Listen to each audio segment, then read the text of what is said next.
যে এই যে ভাইরাল হইলাম, এখন সবাই আমাদেরকে চিনে, আমাদের বউ আছে, যদি আর একটু পরে বিয়ে করতাম তাহলে হয়তোবা আরো সুন্দর সুন্দর মেয়ে পাইতাম। এটা অনেকের প্রশ্ন, আবার অনেকেই আমাকে সরাসরি বলে। তো ওই ক্ষেত্রে আমি বলি, ধরেন আমি উঠিই নাই, আমি বিয়ে করছি, এ উঠার আগে আমার বউ আসছে।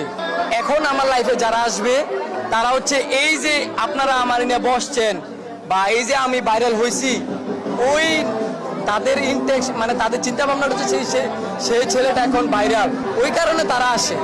আমাদের যখন খারাপ অবস্থান ছিল তখন আমাদের বউ আসছে। তো আমি মনে করি এখন যারা আসবে তারা কেউ না, জাস্ট ফলোয়ার। আর আমাদের যারা মহারানী তারা হচ্ছে বাসায় আমাদের বউ।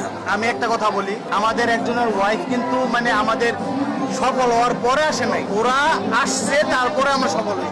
মানে আলহামদুলিল্লাহ সফলতা সফল হয়েছে। একদম ওরা এখন আমি মনে করি আমাদের সফলতার, এই সফল হয়েছি আমরা, আমাদের সবচেয়ে বড় কারণ হচ্ছে আমাদের বউ, অবদান, হ্যাঁ, সবচেয়ে বেশি অবদান হচ্ছে আমাদের বউ।